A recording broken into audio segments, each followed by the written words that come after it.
So thank you again for joining today. I will just give some few words in French to introduce the topic, and I will switch in English after that, and remind that the presentation will be in English. Merci à tous d'être connectés aujourd'hui. Le FIR est ravi d'accueillir nos trois panélistes aujourd'hui pour parler d'un sujet qui est remonté récemment dans l'actualité, notamment avec une enquête de Mediapart intitulée « Écocide et conflits d'intérêts, le vrai coût de nos véhicules électriques », qui a récemment et qui a remis le sujet de l'implication des constructeurs automobiles sur le devant de la scène. Et alors que le président indonésien est attendu en visite en France le 14 juillet prochain, le FIR a souhaité inviter trois spécialistes donc, pour parler du sujet des impacts environnementaux et sociaux du nickel, dont l'Indonésie est le premier producteur mondial. Nous sommes donc ravis d'accueillir ce matin Emily Ritchey, qui est Policy Manager Supply Chain chez Transport et Environnement, Jasmine Puteri, Senior Advisor Supply Chain chez Rainforest Norway, et Thea Parson, qui est Senior Associate Climat et Forêt chez Mighty Earth. Donc rapidement, en ce qui concerne le programme, donc en français rapidement, et je le ferai un peu très synthétique en anglais, nous aurons une présentation du contexte et de l'importance du nickel aujourd'hui, notamment dans la production des véhicules électriques, avec la présentation de Emily Ritchey. Un exemple d'initiative d'investisseurs qui est menée conjointement par l'association Vidéo et Rainforest Norway, qui nous sera présenté par Jasmine. Et enfin, un zoom sur la situation en Indonésie, présenté par Thea Parson de chez Mighty Earth. So if we switch in English quickly, I'm really happy to leave the floor to Emily. We will start to speak about battery supply chain, nickel and EU, and also the EU legislation on it. After that, we will have Jasmine Puteri, who will speak about the nickel supply chain investor engagement, and Thea Parson, who will finish with the Indonesian situation. And of course, we will leave, as usual, a Q&A session, Q&A, and yeah, we will try to leave 15 or 20 minutes for that, but please ask your question in the chat if you want during the presentation, and we will do our best to answer during the presentation or just after, when we will have our Q&A session. So I leave the floor to Emily, and thank you again, our panelists today. Thank you so much. I will just quickly share my slides. Okay, I hope you can all see that and hear me. Yeah. Great. Yeah, perfectly. So thanks so much for organizing this session and for inviting me. As Marie said, I will talk a little bit about the bigger picture, about the nickel in our battery supply chains, the importance for the energy transition, and some of the tools we have, particularly from a legislative perspective, to clean up those all-important supply chains. So I work for T&E, Transport and Environment. We're Europe's largest clean transport and energy group, and we really work on decarbonisation of the transport sector with offices across Europe, including in Brussels, where I'm based, but also in Paris and other key EU member state capitals. So, working across the transport sector, but of course, a big part of that is road transport and the electrification of road transport. So obviously, electric vehicles, as well as kind of renewable energy systems, are vital for our transition to net zero and, key to achieving climate neutrality by 2050. So of course, a big part of that, we need a lot of batteries to be able to support that transition. And as a result of that, that will create, big demand for those all-important raw materials in those batteries. And here I've got some analysis that T&E did from a couple of years ago, but I think the key elements stay the same, which really looks at the kind of cumulative battery raw materials demand up until 2050, specifically for passenger transport in Europe. And we looked at 3 different scenarios. So one kind of, business as usual, if the kind of, the market and the approach stays the same.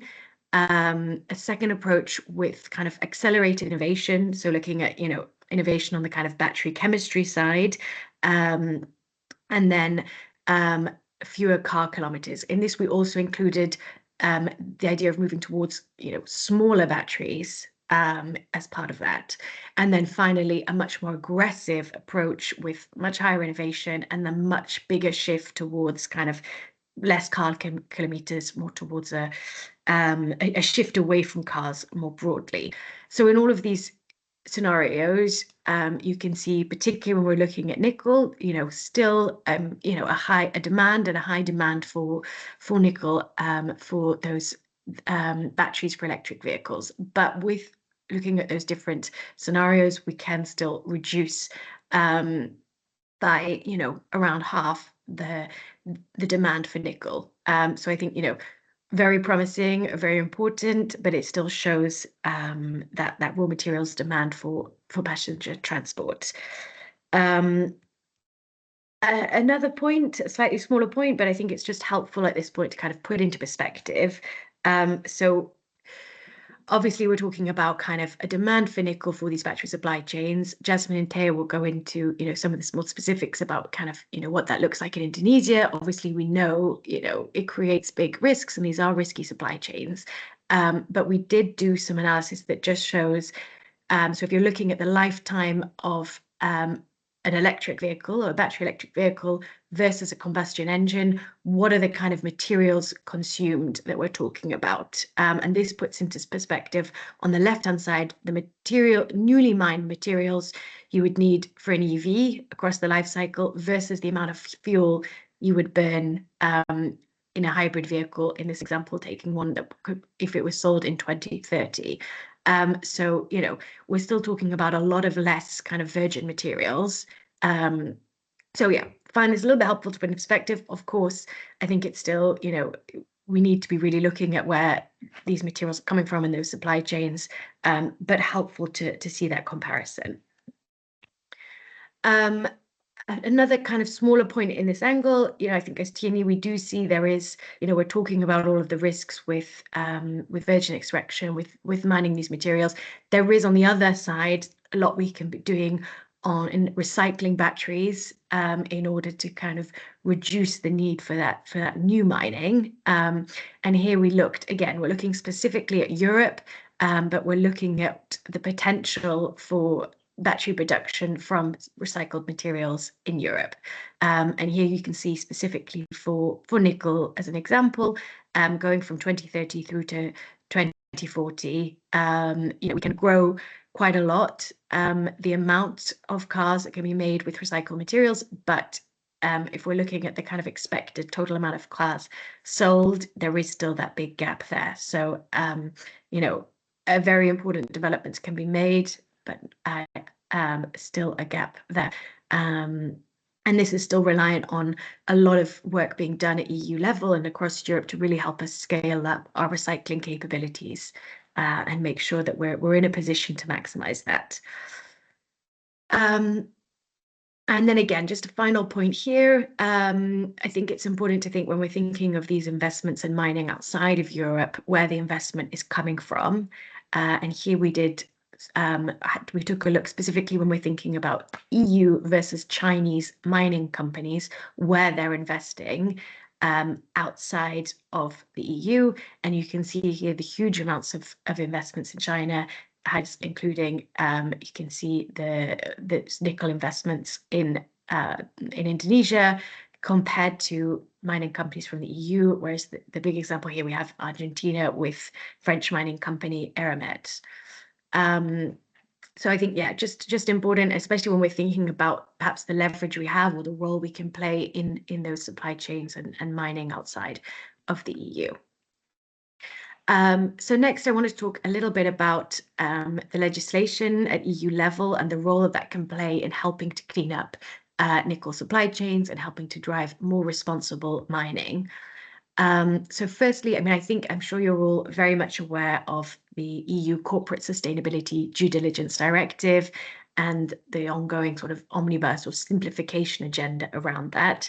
I think CS3D is really important, but I wanted to touch slightly more on the EU batteries regulation today, where that can play a specific and very important role with battery supply chains. Now, again, you may be aware of this, but as a reminder, the batteries regulation covers all batteries placed on the EU market, including a range of categories, but specifically EV batteries as well as industrial batteries. And it really covers the kind of product life cycle, introducing a number of different measures from requiring kind of the reduction of the carbon footprint of a battery, to recycle content targets for batteries. But importantly, it also includes a requirement for a battery passport to make available that key information on battery performance and environmental and supply chain data. And then it also introduces mandatory due diligence across key environmental and social risks for specifically the lithium, nickel, cobalt, and graphite in the batteries. So really a key tool for making sure that we are aware of the risks in the supply chain of batteries placed on the EU market, and that those risks are being assessed and addressed. So what are those risk categories? They cover, as I said, environmental, so that covers kind of environmental, climate, and then human health. And then there's risks associated with human rights and labor risks.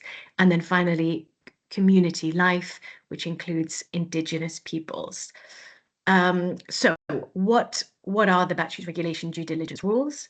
So they introduce, as you would expect, mandatory supply chain due diligence, very much in line with OECD due diligence processes. And as a result, so any company placing for the first time a battery on the EU market would need to adopt and communicate a battery due diligence policy aligned with international standards, introduce a traceability system all the way to the mine. And I think this is really where the battery regulation can add value in its focus specifically on tracing the raw material to the mine and looking at the risks at the point of extraction through to processing. You would also need to put in place a grievance and remedy mechanism, and the company would need to design and implement a strategy to respond to identified risks, working with its suppliers throughout the supply chain to do so. And then finally, its battery due diligence policies would need to be verified by an independent third party. So as you can see, this is a great kind of legislative tool that we have. However, as we've seen with CS3D, the batteries regulation due diligence rules are also at risk and are being called into question currently.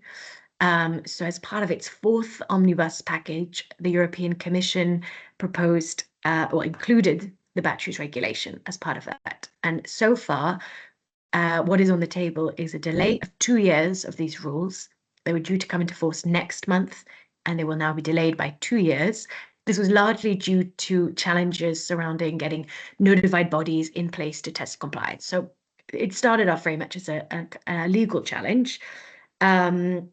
And they're also looking at, potentially finding a kind of solution on the simplification, on some justified simplification of reporting. So rather than reporting every year, a company would report every 3 years. However, where the risk is coming in is we're seeing that the European Parliament is looking to really take this further and to go, much further in what they would call, in reducing the burden on companies, in simplifying. And I think where we would see, there is perhaps some scope for some justified limited reporting simplification, without actually changing the kind of essence of the due diligence rules. So this just gives a little bit of context of where we're at EU level with some of this legislation, and how, you know, we're at quite a crucial moment to be trying to kind of protect these measures that we have in place that will help to address the risks in electric vehicle supply chains. And another sort of from an EU policy perspective, I just wanted to touch quickly on the EU taxonomy. Again, you may be aware of these developments, but we're very much in the early stages of this. But the Platform for Sustainable Finance is exploring adding mining for climate mitigation as an activity under the taxonomy. And I think this could be a really important development to make sure that private capital is directed to, you know, the development of the most sustainable and responsible technologies when it comes to mining. And they have included specifically here nickel mining and refining. And one example that this slide looks specifically at that they've touched on in the initial draft is that where you could be setting thresholds for the greenhouse gas emissions from nickel production. So including a specific threshold within the taxonomy so that nickel with low GHG or with low GHG emission production of nickel with low GHG emissions could then be included in the taxonomy. And here we have a bit of a comparison across different methods, and you can see one example of production of nickel in Indonesia with much higher GHG emissions compared to, for example, finished sulfide via bioheap leaching. So this is more just to give a bit of a flavor of another kind of policy measure that's being looked at. Now, outside of kind of legislative measures, I wanted to touch quickly on some developments in the kind of standard and industry scheme world. So as you may be aware, you know, we have a kind of a myriad of different industry schemes or standards, audits that cover everything from the kind of the site level audit through to looking at processing and refining. I think we would very much see IRMA as kind of the best practice in a mining site level audit. Its strengths are really in its multi-stakeholder governance, critically being co-designed and co-governed equally by all rights holders, and also the public and independent nature of its audits. We also have in development the Consolidated Mining Standard Initiative, which came about, as the name suggests, a consolidation of different industry schemes. It's very much in development phase, but a number of sort of CSOs and different actors have expressed some concerns with the risk that this industry scheme poses, particularly in the lack of independence of the audit system, the lack of a true sort of multi-stakeholder governance model, and where some of the foundational measures would be kind of below international law or international best practice.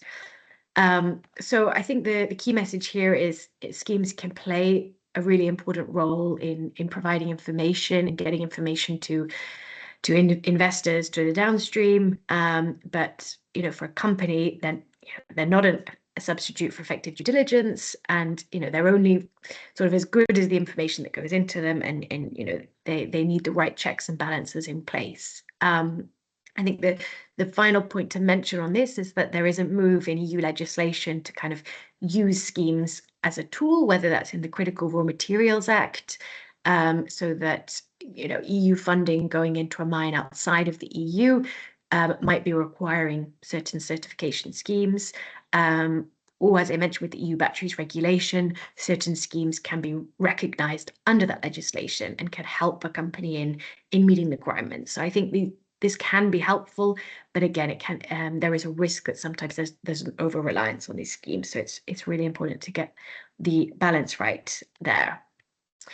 And then the final point I want to talk about was the IFC performance standards. So these are the kind of the standards used by the World Bank, and so they're very important in funding a number of international projects.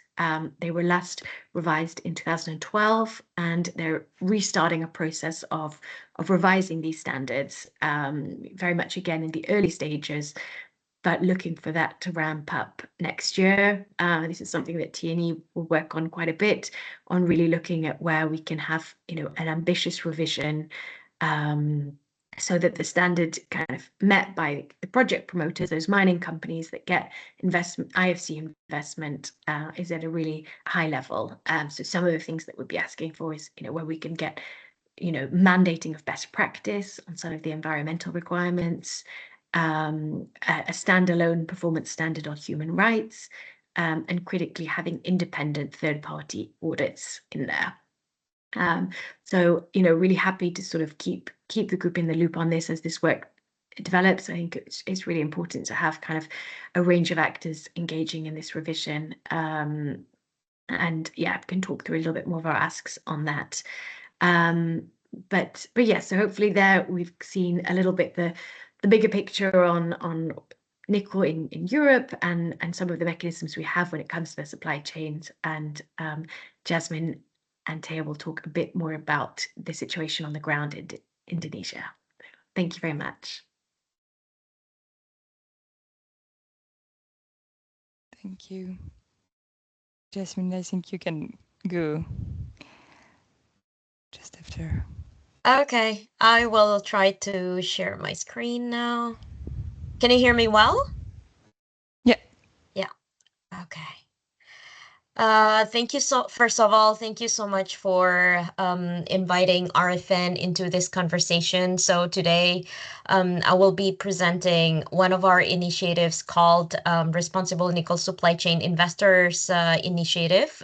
This initiative is basically started when RFN showed some concerns related to nickel supply chain on the ground, and then that's why we work with VBDO. It is a association of responsible investors in the Netherlands.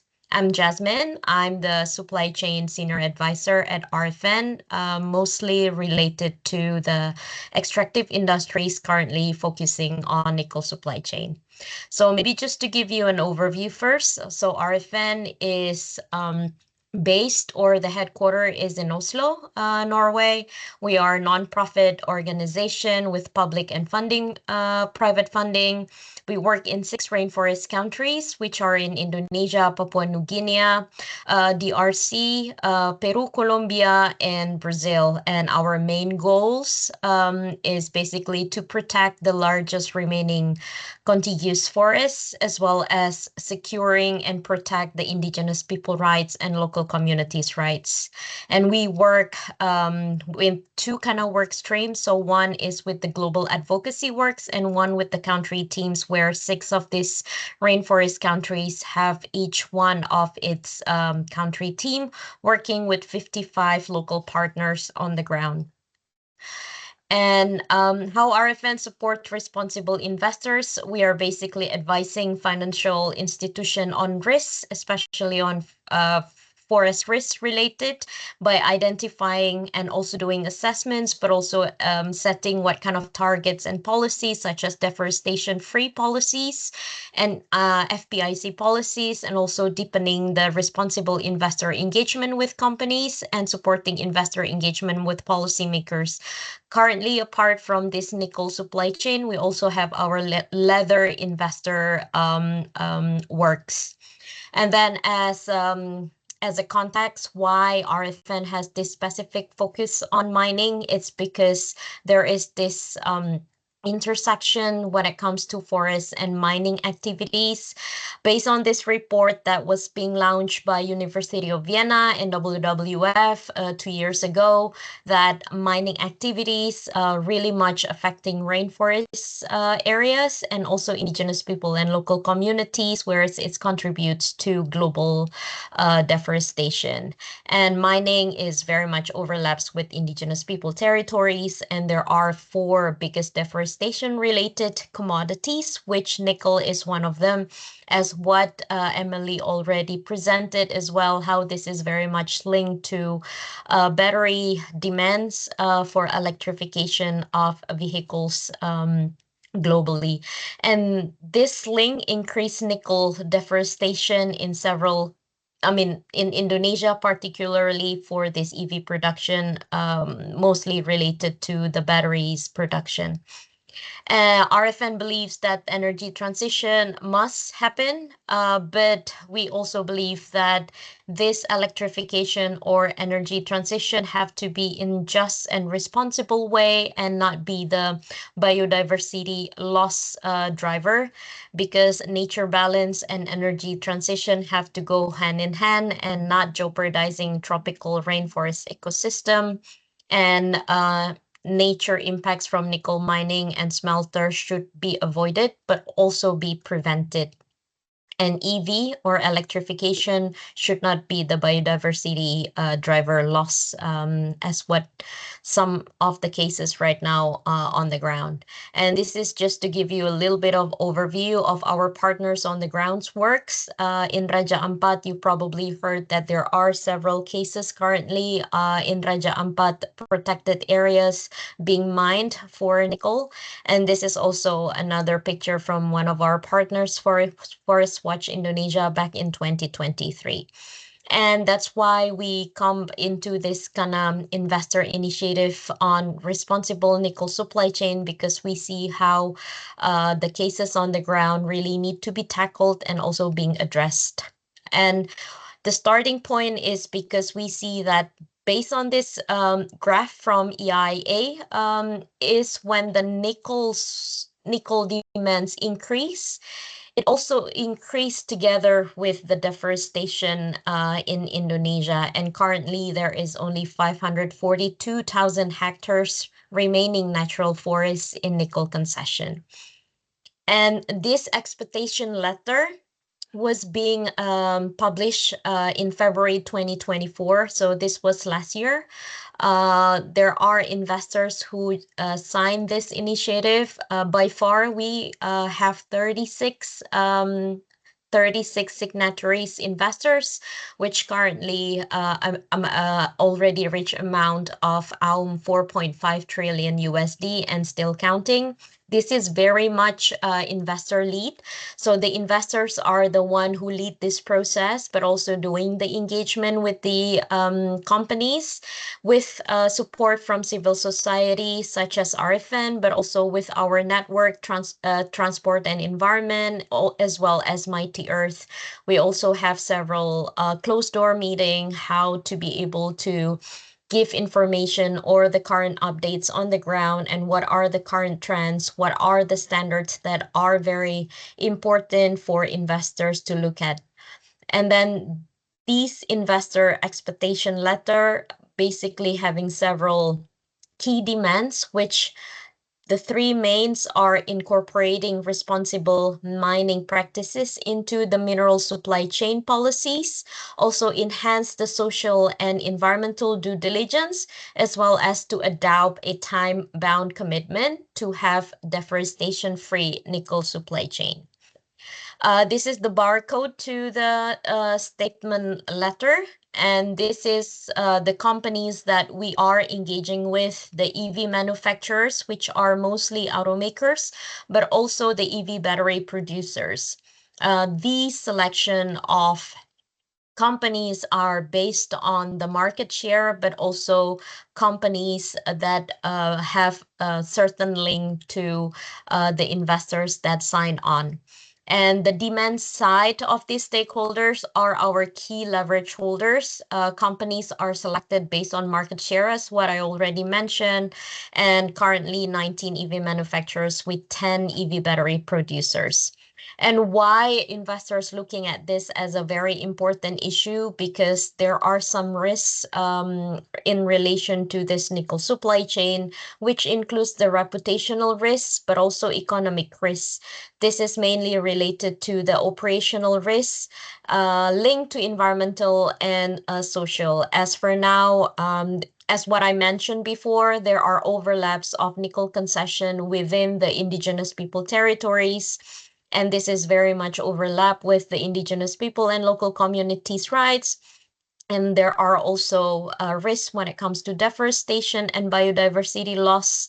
But we see that one of the key issues, if we have certain measures such as voluntary certification, could also be one of the prevention measures, and also high carbon emission due to coal-powered nickel smelters. And investor concerns, the way how we kind of engage right now, we see that there are reports on the pollution, on soil, on air, also on water and oceans. Also conflicts on the ground with the indigenous people and local communities, and there is a risk of non-compliance with international ESG standards that would link to reputational damage, as well as there is a risk when it comes to operational delay, legal battles, and reputational damage. And why investors' role is very important? Because investors have the engagement for change. When investors do engage with companies, they do have power to influence these companies to adopt more responsible mining practices, as well as ensuring that they have deforestation policies, how to make sure that they would be able to reduce their environmental impact on deforestation, pollution, biodiversity, and nature loss, but also on indigenous people rights and local communities' rights. There are actionable steps that could be done by pushing stronger supply chain on transparency, traceability, accountability, and also how to make sure that the third-party audit or certification / standards could be done.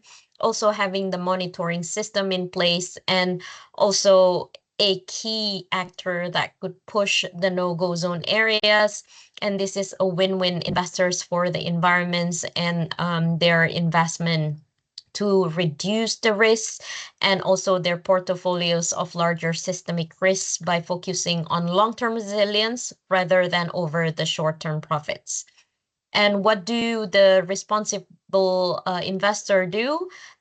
We are pushing for sustainability, direct engagement with the automakers responsible nickel EV battery supply chain, but also to some extent right now that there are engagement with the upstream companies as well, understanding initiatives such as IRMA, how to prioritize the free prior informed consent for protection of the indigenous people rights and local communities, and how to do it properly with a meaningful process, and also engagement with producing countries, and how to influence this decision maker, and how to make sure that the government is aware of the issues that are happening on the ground. Also, we're also doing some exchange learnings, closed door meeting on, for example, EU battery passport, how nature and biodiversity as part of the commitments on COP16, and also last year, there was this UN Secretary General's panel on critical energy transition minerals that we can influence and make sure that there are issues that could be tackled to address issues, what is happening on the ground to have just energy transition. As for now, the current progress, currently, there are a lot of constructive direct engagements by the investors with the companies for issues such as traceability, how to do the reporting, and then how to make sure that they are being accountable on their tier 1, tier 2, tier 3 suppliers, and how to make sure that they are in compliances with their deforestation-free policies, or also their commitment on nature and biodiversity and free prior informed consent, and basically on the social issues.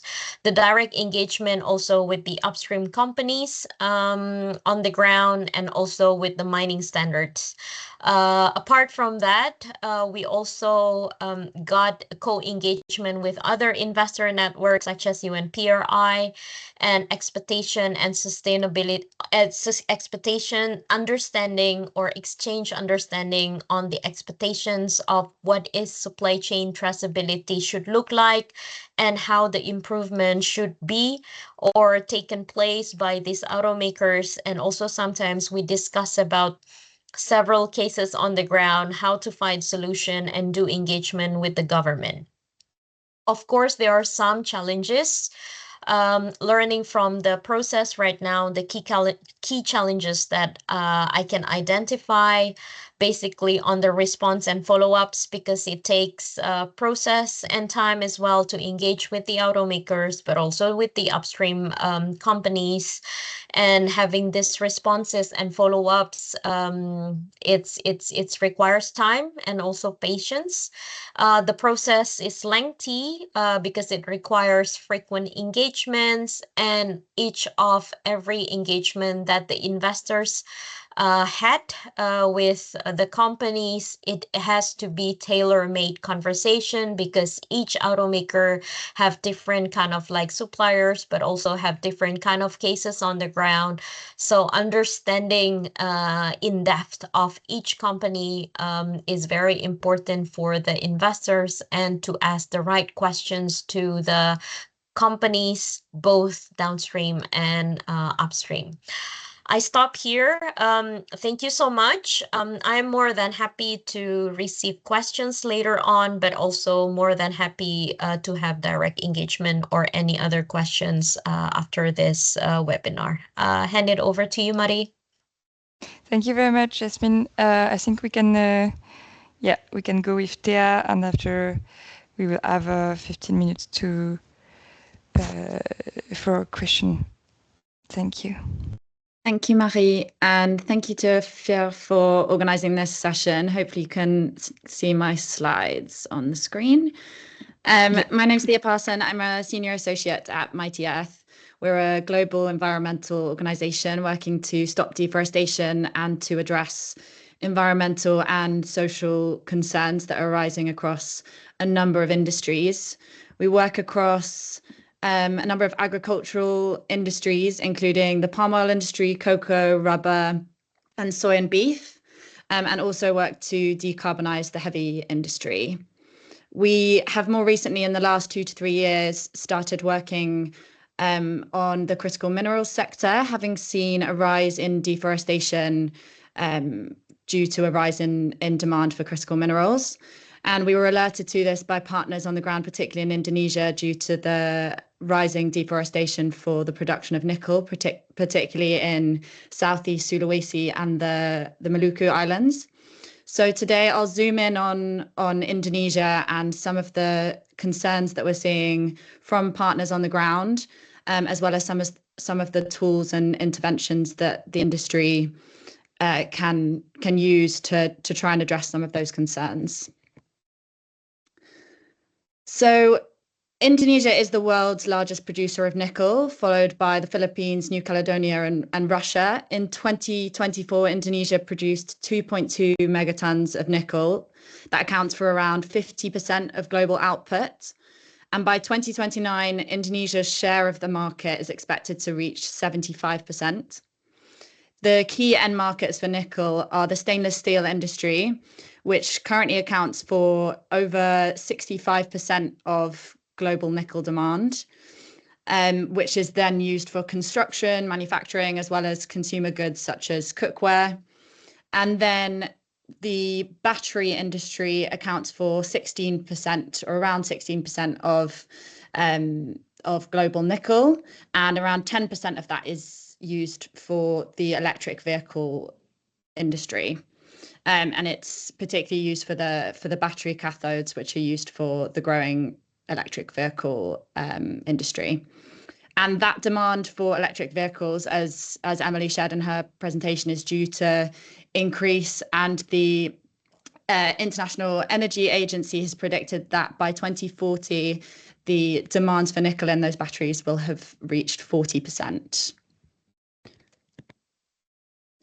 So just to take a look at the nickel supply chain, and I won't go too much into the technicalities here, but the majority of nickel in Indonesia is found in laterite ore. So if you look at the bottom left of this slide, and follow the arrows, for the stainless steel industry, nickel ore is smelted into ferronickel and nickel pig iron, known as NPI.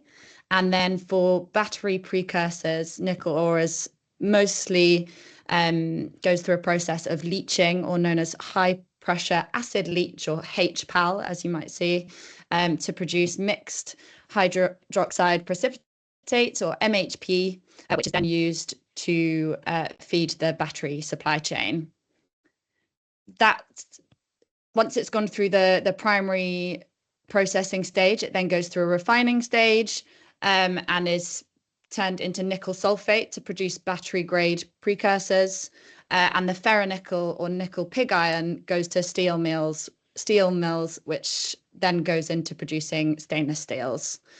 And then these all feed into the end user markets, so into the EV battery market and the stainless steel industry. Just to share another version of this supply chain. Sorry, Thea, maybe you can put it in full screen. That could be better. Yeah, of course. Is that better? Yeah, much better. Thanks. Okay, perfect. No worries. That's probably helpful for this next slide, which is a little bit more detailed. But you can see the complexity of the supply chain here. This is an example of the EV supply chain, or the assumed EV battery supply chain links from refineries in Indonesia, which you can see on the left side, which go through to the battery manufacturers, which once they leave Indonesia, largely the battery manufacturing takes place in China, South Korea, before reaching global markets for electric vehicles. And you've got some of your most well-known household automakers on the right-hand side who are linked to these supply chains.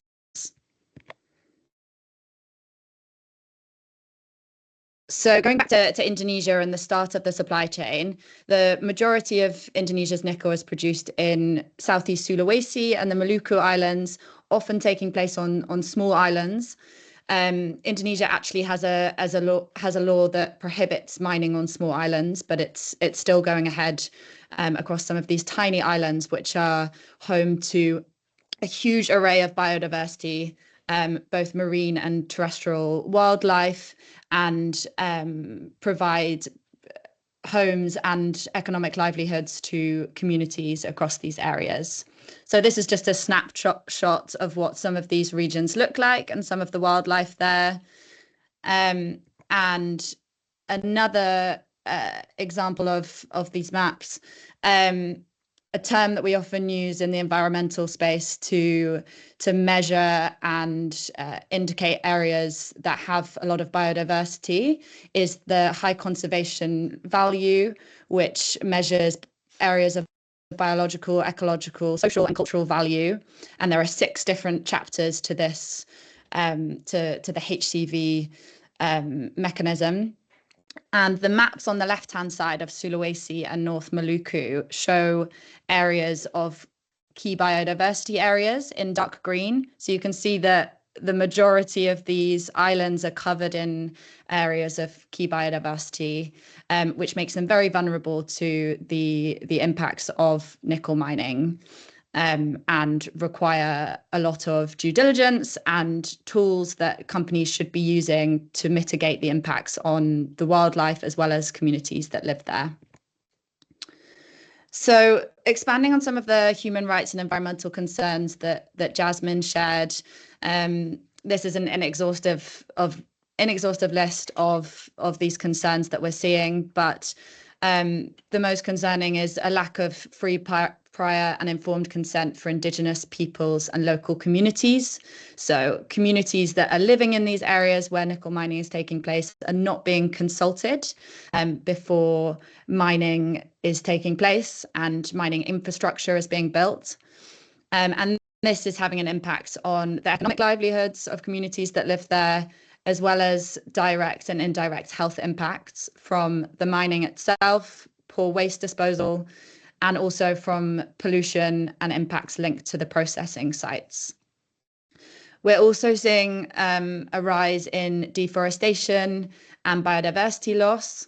A study that Mighty Earth carried out last year found that over 80,000 hectares have already been cleared for nickel extraction, and 500,000 more are at risk in areas that have already been designated for nickel production.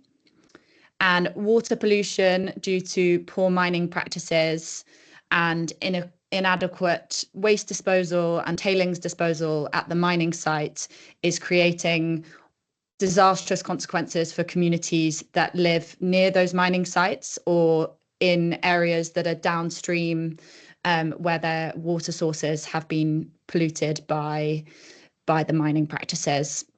And then, as Jasmine also mentioned, there is severe pollution linked to the processing of nickel. A huge amount of captive coal is being used to process nickel in Indonesia, which is not only causing direct impacts on the communities that live around there and the health impacts, but also undermining the carbon emitting potential of the EV industry, which undermines a lot of the core principles and motivations for the just transition.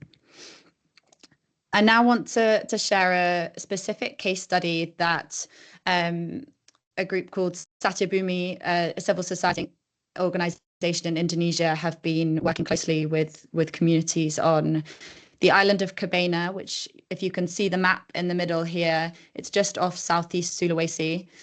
And the map on the right shows the nickel mining concessions on the island. So at the moment, the whole island has been cordoned off for nickel mining. And a lot of these communities have not been involved in the process for designating those areas for nickel mining and have not been consulted in the process. Zooming in on one particular area of the island, in the top photo here, you can see satellite imagery of 2 mining concessions. And just to the left, you can see the proximity of these mines to the community, who are a Bajau community, who are an indigenous community who live as they're known as a sea nomad tribe who live on these houses above the water and are very reliant on the water sources for fishing off the coast, as well as the water for washing and cooking. And as you can imagine, that's having the growth of nickel mining and the practices that these mining companies are using is having huge impacts on this community that are living there. There's been over 3,000 hectares of deforestation on the island for nickel mining, which has direct impacts on the people that are using those forests for their livelihoods, as well as impacts on increased flooding. Indonesia, and particularly these areas of Indonesia, are prone to heavy rains during the rainy season. And when the landscape is changed to be converted into mining, that has a huge impact on flooding in the area. And this top right picture shows just at the end of last year, heavy rains led to flooding of the community in some of these houses, which means that the pollution in the water is coming straight into the houses of the people that live there. The photo on the left, you can see that the color of the water has changed from what used to be crystal clear water is now a brown, murky color, which is not good for anyone that's living there or used to swimming in that area, but it's also driven away fish populations. So these communities used to rely on fishing for economic livelihoods, but also to feed their families. And they've now had to travel further to try and get fish, or which costs more money in terms of petrol, and also reduces the economic the income that they can receive from fishing. The most shocking part of this particular case study is the impacts that mining is having on the health of communities that live there. So the researchers carried out some testing on the water in the area. They did dust sample testing. They tested the food. So the communities are now mainly eating shellfish around this area due to the declining fish populations. And they also took urine samples from residents and tested the levels of metal in those 4 areas. And they all came back to show really hazardous levels of nickel, as well as other heavy metals in each of these tests, which has direct impacts on the health of communities living there. The communities have already shared impact that this is having on their skin. Lots of them have shared impacts on having itchy skin or sore throats, as well as breathing difficulties as a result of the increased heavy metals and nickel in each of these sources. And just to come back to some of the other impacts, 82% of the interviewees during this research stated that nickel mining has decreased their income. Nickel mining is wasting the waste is polluting the seawater, and it's killing the coral reefs, as well as the seaweed farms that they used to use for economic purposes. And now many of these community members have had to shift to become informal labourers at the mining sites, which creates other problems, and also is shifting both the economic situation and the culture of the communities that live there. There are also communities that rely more on the land and the terrestrial area of Cabana, and due to the mining, the soil is no longer fertile. So a lot of these communities haven't been able to sell the produce that they used to, and have now had to sell the land over to companies.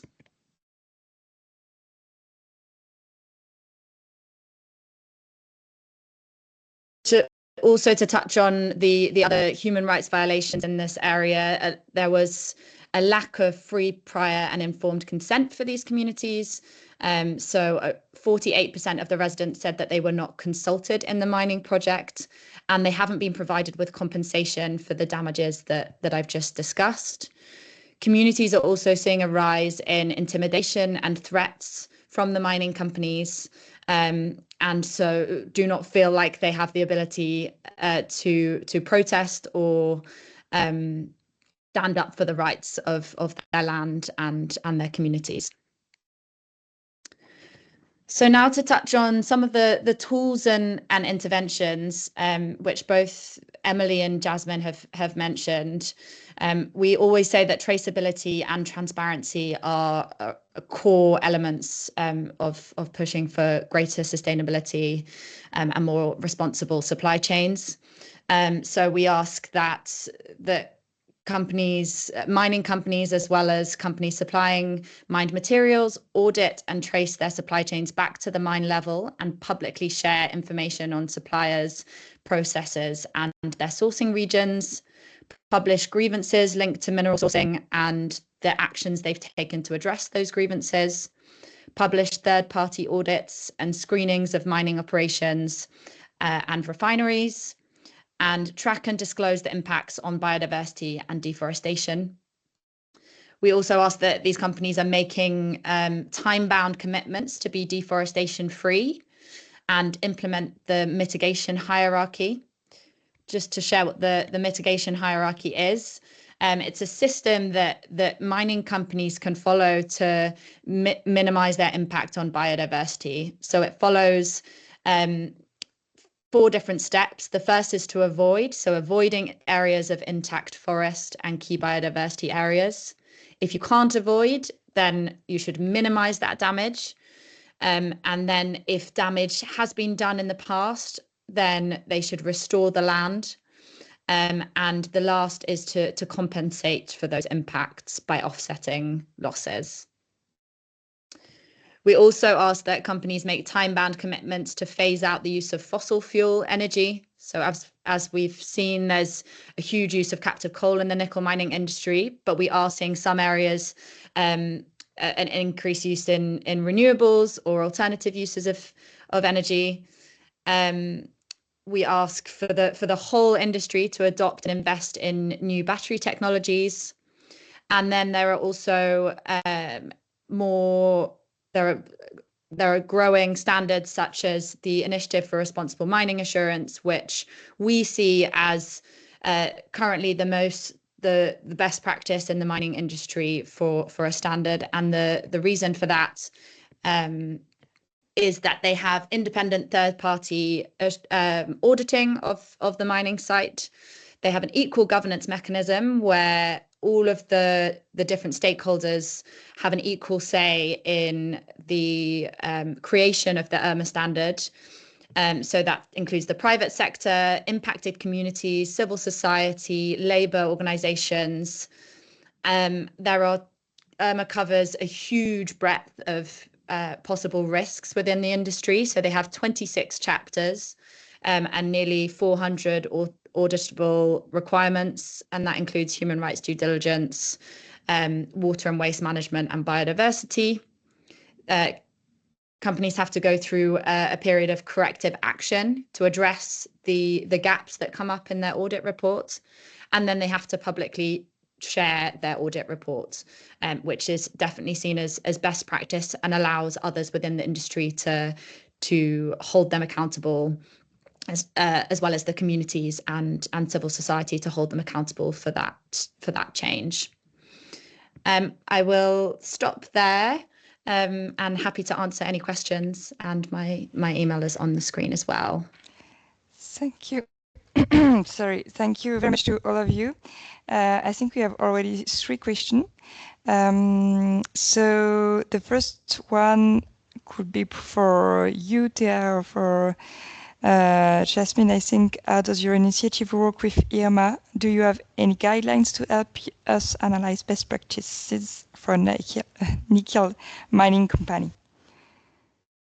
I can try to answer that one. So yeah, our initiative do work and have direct engagements with IRMA, but also to some extent with other standards as well. And do we have any guidelines to best practice?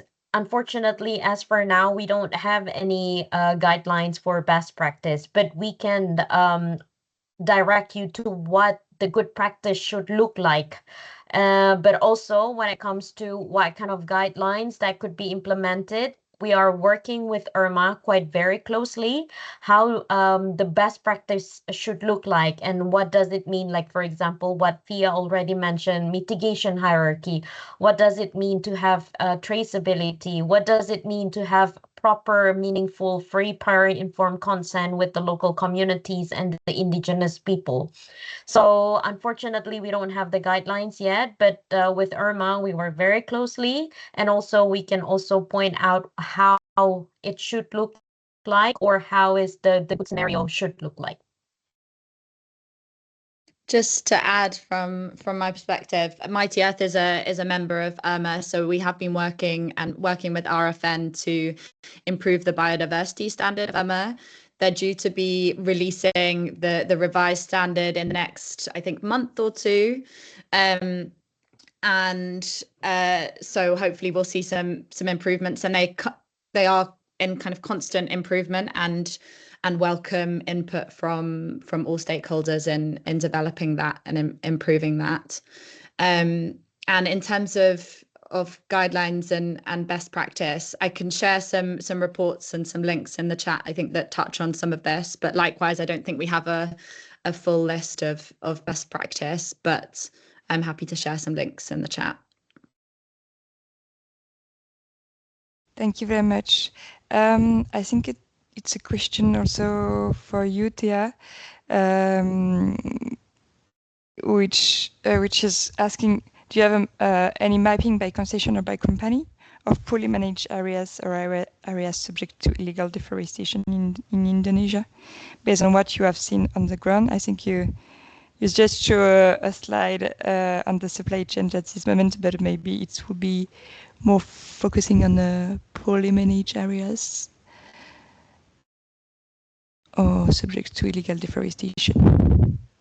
We have some, and again, I can share this in a report that Mighty Earth released last year, that does show the you can see from satellite imagery the deforestation that is happening within some of these concession areas, or where potential nickel mining concessions overlap with areas, or key biodiversity areas, or areas of intact forest. Which are the kind of tools that companies should also be using to avoid the impacts on those areas. So I'll be happy to share those resources. Thank you so much. Do not hesitate to raise your hand also if you have additional question, because I can open your mic if it's not enough clear, or you have other question after your first. So I continue to ask from Lucy Traka: is it really possible to restore an intact forest damaged by a mine after 20-40 years of use? I don't know who want to to keep this one.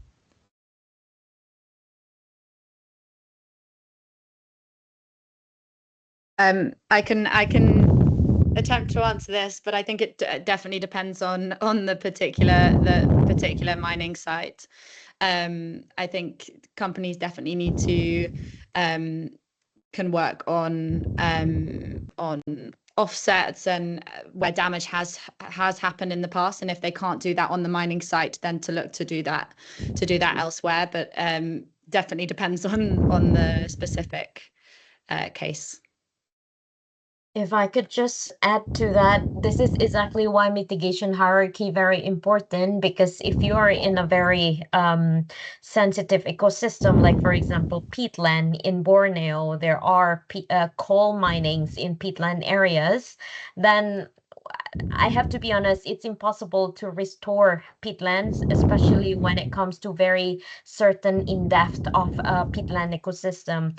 However, for this mitigation hierarchy, if you have the prevention, it means that you can avoid, but also what Thea already highlighted, doing it somewhere else, it's also possible, but this is not preferable. And also to have it as what it was before being intervened. Honestly speaking, I haven't seen any good restoration practice in Indonesia, at least, that would be able to return its original ecosystem. And also something to point out as well, it's also related to governance and how the government would be able to enforce this kind of like ecosystem restoration, because we have to acknowledge as well there are some key challenges when it comes to governance and enforcement from the government itself to make sure that restoration happen, and also corruption sometimes linked to this. So there are a lot of key factors that we have also to take a look at, and that's why mitigation hierarchy for prevention is also being preferred. Thank you very much. Another question is, how would you recommend us to assess the commitment of mining companies regarding restoration efforts, mitigation hierarchy, compared to deforestation figures? Sorry.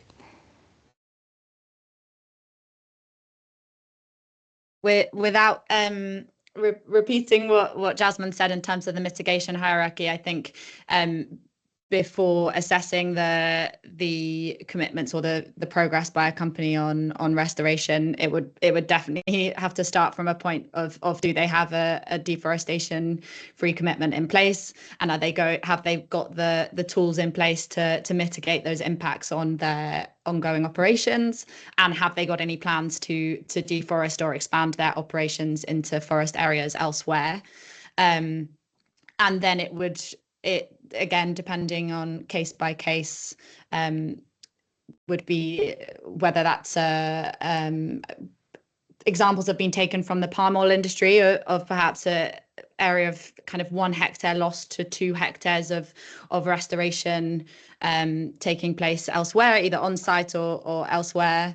But a strong commitment and progress by a company to restore degraded land definitely needs to start with, are they stopping any further deforestation within their supply chain to start with, and then what commitments are they making to restore elsewhere.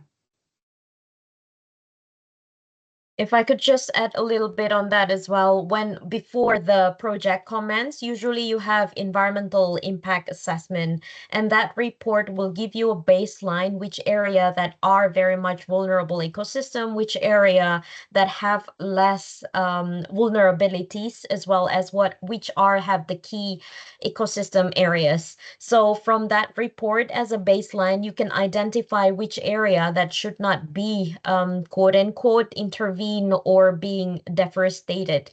So from that point of view, you can also looking at the commitment of mining companies. If they have some sort of commitment, it means that they will not try to intervene those areas. But if the operation happened there, that is also you can take a look at the commitments from that baseline, as well as what are their key commitments / what we will be they doing once the companies leave the concessions. But apart from that, again, I would reiterate to what extent that the enforcement will work on the ground if that kind of key commitments already being in place in papers in order for restoration to happen. But again, rules of thumb is mitigation hierarchy is to avoid.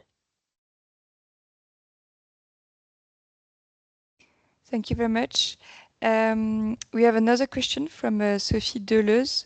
So I will try to read it quickly. President Prabowo has pledged to raise billions through carbon credit sales to fund reforestation and conservation. In launch of international carbon trading in January 2025. Authorities also talk a lot about building resilient landscapes through public-private people partnership. Based on your experience, working directly in vulnerable areas that have already suffered significant deforestation, do you see this high-level commitment translating into tangible action on the ground? Maybe for Thea first. I was going to pass this one to Jasmine. I think she's working closer on this. I will try to answer this, but with Chatham House rules. I believe there is a good intention there for the president to have this carbon credit issuance. However, please bear in mind that currently there is also a not so trusted this kind of mechanism right now globally. So there is still requirements, for example, mutual recognition from all of these standards with the Indonesian regulatory framework. And there should be a assessment as well. What are the key gaps, policies that are currently between Indonesian carbon credits / with international carbon credit standards?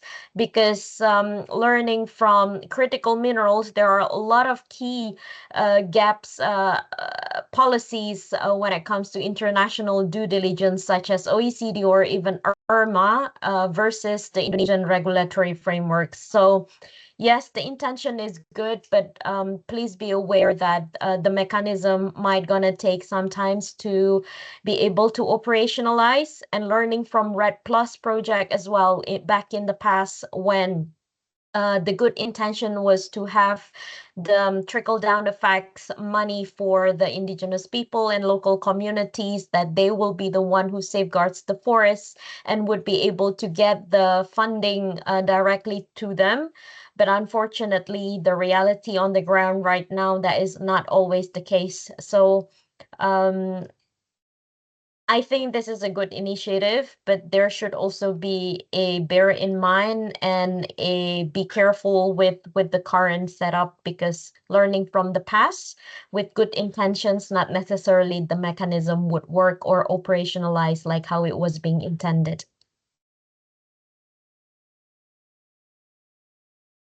Thank you so much. I don't see any other question. We have 4 minutes left, so if some of you have questions, do not hesitate.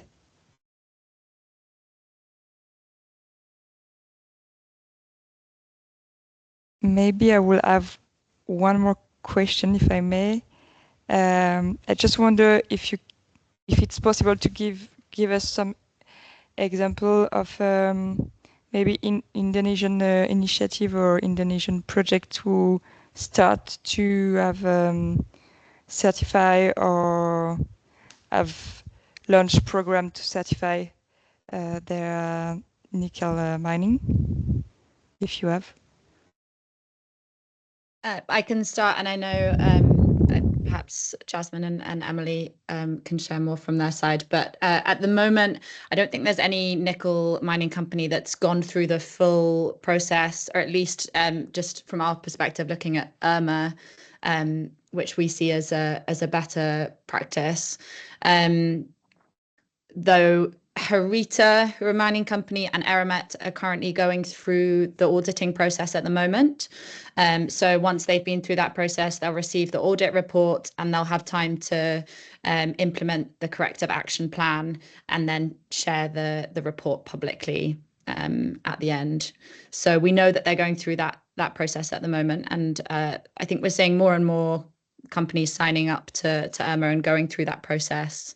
But we're yet to see a published final report.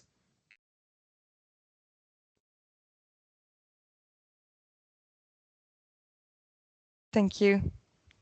Do you have anything to add, Emily or Jasmine? Maybe just I think just also additional information on IRMA. I think all of these processes are very much transparent. You can always go to IRMA website and then you can see which company in which kind of stage or status within IRMA process. So Harita is currently in the process. I know that Vale is currently doing its self-assessment, if I'm not mistaken, as well as Eramet.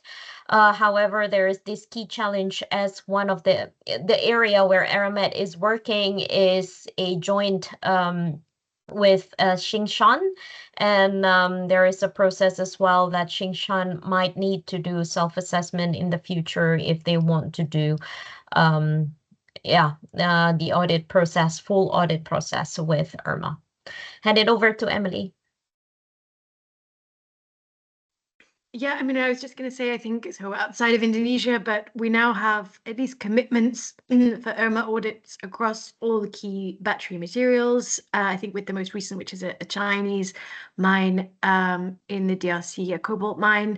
So I think it's starting to show that we're having that kind of breadth of coverage of materials. And yeah, for a number of mines outside of Indonesia, we do have some independent assessments completed where you can see that, all the audit reports published on IRMA's website. So I think it's a great resource to see there and to see any of the responses. Thank you so much. So I think we arrive at the end of this brief. Thank you very much to all three of you, and particularly three of you, Thea, Jasmine, and Emily. I think we will share a presentation and the links that have been sent during the brief, and do not hesitate also to keep on question if you still have questions after this brief. So thank you so much. Thank you. Thank you. Bye. Thank Have a you, good day. Maddie. Thank you, everyone. Thanks so much. Bye.